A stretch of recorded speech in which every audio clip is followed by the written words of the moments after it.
اہلاً و سہلاً و مرحبا دوستوں، آج ہم بات کرنے والے ہیں ایک ایسے ملک کی جسے اس وقت دنیا کا پراسرار ملک مانا جاتا ہے، جس کے بارے میں بہت کم معلومات پائی جاتی ہیں۔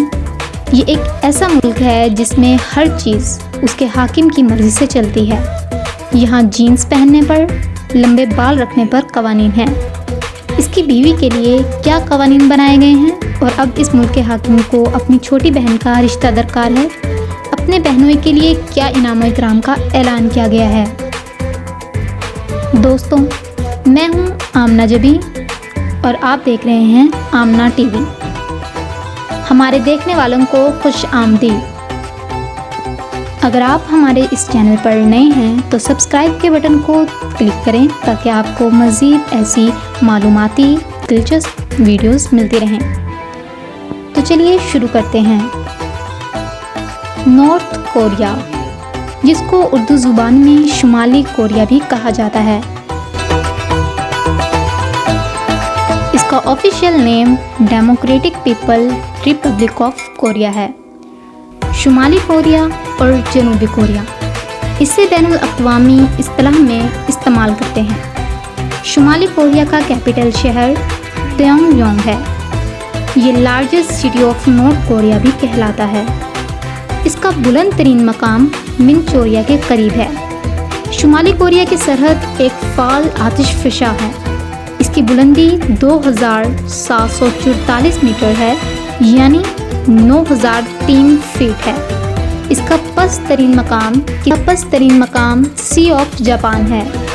نارتھ کوریا مشرقی ایشیا کا ایک ایسا ملک ہے جو جزیرہ نما کوریا کے شمالی حصہ پر واقع ہے۔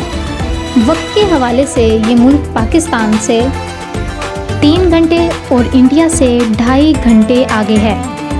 شمالی کوریا پاکستان سے 5305 کلومیٹر اور انڈیا سے 5064 کلومیٹر کی دوری پر واقع ہے۔ اس کی سرحدیں شمالی مشرق میں چین اور روس سے ملتی ہیں۔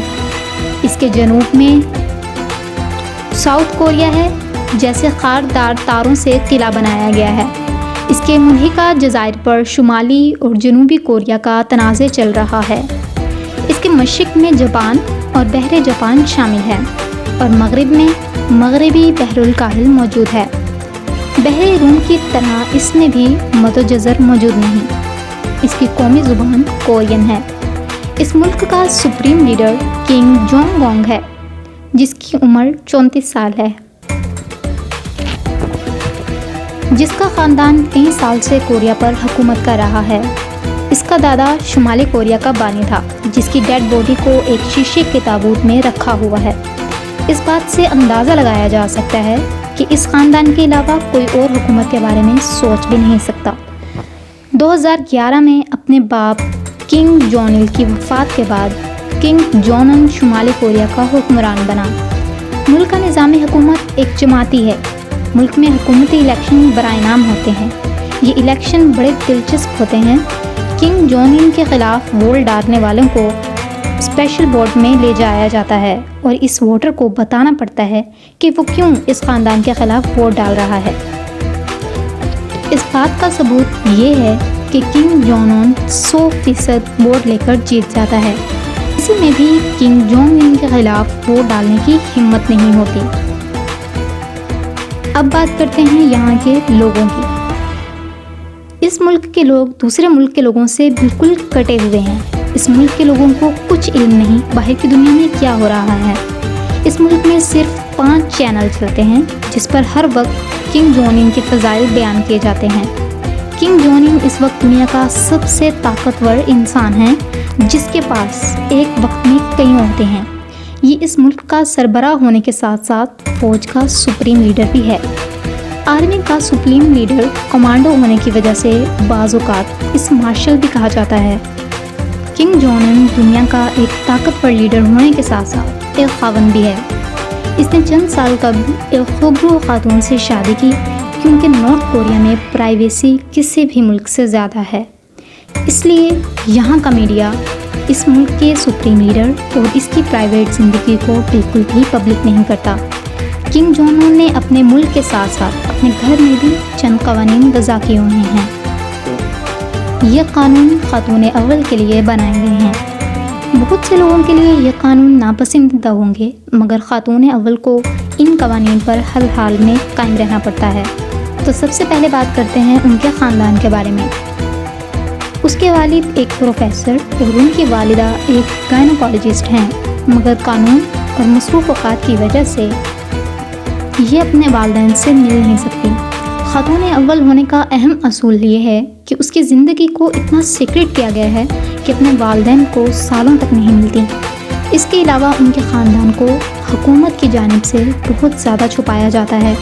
دنیا کے سبھی کلچر میں یہ روایت عام ہوتی ہے کہ شادی کے بعد اپنا پرانا نام منسوخ کر کے تبدیل کر لیتی ہیں، مگر یہاں خاتون اول کو ایک اہم اصول سے گزرنا پڑتا ہے۔ ان کے نام کے ساتھ ان کے خاوند کا نام تو نہیں لگایا جاتا، بلکہ اس کا پورا نام تبدیل کر دیا جاتا ہے۔ پرائیویسی کے نقطۂ نظر سے ان کے ماضی کو چھپانے کے لیے ان کو ایک فرضی نام دیا جاتا ہے۔ اب تک کسی کو یہ بھی نہیں پتا کہ ان کا اصلی نام کیا ہے۔ سربراہ اور سپریم لیڈر کی بیوی ہونے کی وجہ سے خاتون اول کو بہت ہی پرائیویٹ زندگی گزارنی پڑتی ہے۔ یہ پبلکلی نہیں آ جا سکتی۔ اب بات کرتے ہیں ان کے بچوں کے بارے میں۔ ان کے 3 بچے ہیں، لیکن ان کو بھی اب تک پرائیویٹ رکھا گیا ہے۔ شمالی کوریا کے جھنڈے کے 3 رنگ ہیں، وائٹ، ریڈ، بلو۔ اس ملک کا ٹوٹل رقبہ 46,500 مربع میل ہے، یعنی کہ 12,540 کلومیٹر اسکوائر ہے۔ اس ملک کی ترقی میں سب سے بڑا ہاتھ کنگ جون اون کا ہے، جس نے اپنی انوکھی سوچ سے ملک میں انقلاب برپا کیا ہے۔ اس نے اپنے ملک میں مغربی لباس کو فروغ نہیں پانے دیا۔ اس ملک میں نیلی جینز پہننے پر پابندی ہے۔ آپ یہاں کی عوام کو ایک طرح کا لباس زیب تن کیے ہوئے دیکھیں گے۔ جو لباس ان کا لیڈر پہنتا ہے، نیلی جینز کے علاوہ ابھی یہاں کوئی اور رنگ کی جینز نہیں پہنتا۔ کوئی لمبے بال نہیں رکھ سکتا، چاہے وہ لڑکا ہے یا لڑکی۔ اپنے طریقے سے کٹنگ نہیں کروا سکتا۔ لیڈیز کو 18 اور لڑکوں کو 15 ہیئر سٹائل بنانے کی اجازت ہے۔ ملک میں ہیئر ڈائنگ بھی ممنوع ہے۔ ملک کی زمین اور پراپرٹی سب حکومت کی ملکیت ہے۔ ادھر کا کوئی شہری یا باشندہ زمین اپنے نام پر نہیں کر سکتا۔ یہاں کا خاص قانون یہ ہے کہ ڈیزائنیبل جوتے نہیں پہن سکتے۔ دوستوں، اگر اس کی آبادی کی بات کی جائے تو ایک سروے کے مطابق 2,56,45,000 ہے، جو اسے دنیا کا 54واں بڑا آبادی والا ملک بناتی ہے۔ اس کے فی مربع کلومیٹر پر 200 افراد آباد ہیں اور یہاں اوسط عمر 70 سال کے قریب ہے۔ ملک کی 98.8% آبادی کورین ہے اور 0.2% آبادی چینی اور جاپانی نسل کے لوگ آباد ہیں۔ اب بات کی جائے یہاں شادی کی، تو یہاں شادی کی عمر کم از کم 17 سے 18 سال ہونی چاہیے۔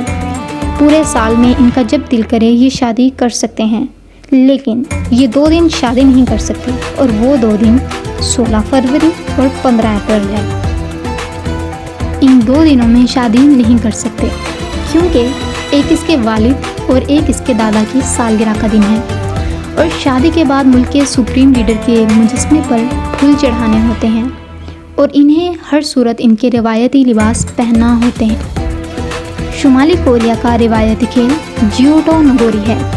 جزیرہ نما کوریا کی ثقافت، تاریخ اور ماحول چین اور جاپان سے متاثر ہوئے ہیں۔ کوریائی باشندوں کی پوری تاریخ کھیلوں سے لطف اندوز ہوتے گزری ہے۔ ملک کے جانور کے بارے میں بات کی جائے تو اس ملک کا قومی جانور کوئی بھی نہیں۔ چولی میں کو قومی جانور سمجھا جاتا ہے۔ سائبیرین شیروں کو کوریاؤں کی غیر سرکاری علامت سمجھا جاتا ہے۔ یہ کوریا کے عوام اور قوم کی نمائندگی کرتا ہے۔ اس کا نیشنل ڈاگ پرنگ سونگ کہلاتا ہے۔ اور اب بات کرتے ہیں اس ملک کے موسم کے بارے میں۔ شمالی کوریا میں 4 مختلف موسم پائے جاتے ہیں۔ سائبیریا سے چلنے والی شمالی ہواؤں کے نتیجے میں لمبی سردیاں کبھی کبھی برف کے طوفان کے ساتھ بہت سرد اور صاف موسم لاتی ہیں۔